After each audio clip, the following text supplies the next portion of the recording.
Before we begin today's story, I want you to listen closely, not just to the events, but to the quiet truths hidden inside them. This is a story about how a simple, ordinary moment can quietly shift a person's entire life without warning. As you follow Maya's journey, pay attention to the way one unexpected encounter wakes up dreams she buried under routine, and how small, consistent changes slowly reshape her habits, her mindset, and eventually her future. Notice how the courage to pause, reflect, and truly ask herself what she wants becomes the turning point that transforms everything. And above all, observe how stepping into a new life often requires us to release the version of ourselves we've been holding on to for too long.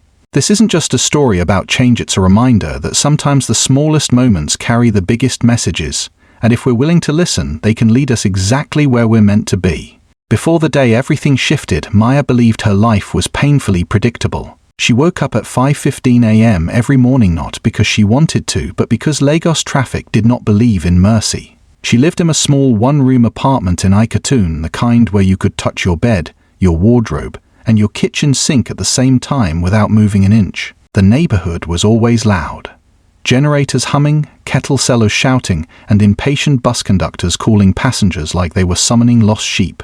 Her job as a customer support assistant at a fintech startup was tolerable. Not good, not terrible, just tolerable. She spent most of her day sending emails, answering calls, and apologizing on behalf of the company for things she didn't even understand.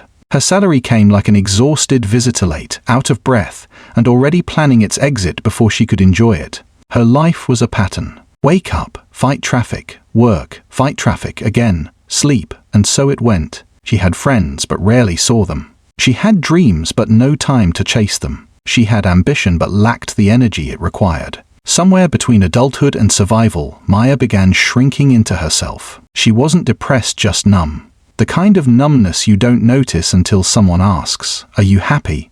And you freeze because you genuinely don't know the answer. She assumed that was how life worked, that nothing dramatic would ever happen to her. That change was reserved for people who had connections, wealthy parents, or guardian angels. But she had none of those, so she carried on, quietly, obediently, mechanically, until the day everything shifted.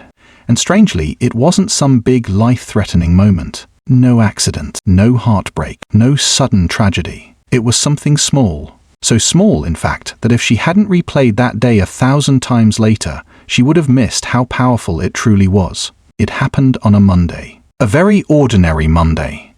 The sun was just rising, and Maya felt unusually drained, as if her body refused to obey the calendar's orders. She dragged herself through her morning routine, dressed lazily, tied her hair in a bun, and boarded a Danfo that smelled like sweat, engine oil, and impatience. As the bus rattled toward Maryland, she stared out the window, thinking about all the things she wanted to do but never started. She wanted to learn photography. She wanted to read more. She wanted to exercise. She wanted to start a small YouTube channel documenting life as a young Nigerian woman navigating adulthood. But the moment she thought of these things, another voice in her mind whispered, "Not now. You're too busy, too tired, too late." She sighed, put in her earphones, and let the city pass by. When she got to work, everything felt like déjà vu: the blinking notifications on her computer, the chatter in the office, the stale air from the overworked AC. But something felt off. Her supervisor, Mr. Douglas, a man known for never smiling, called her into his office. She expected another lecture about efficiency or timeliness, but instead, he looked strangely gentle. "Maya," he said, adjusting his glasses, "I've noticed you've been disengaged lately. Quiet. Tired.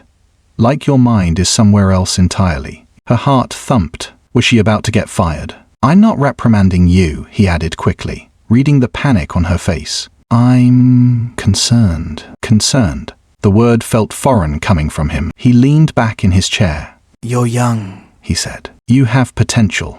But you look like someone who's fading. Is everything all right?" She opened her mouth to lie to say she was fine, but the lie refused to come out. Instead, she whispered, "I don't know." It was the truest thing she had said in months. Mr. Douglas nodded.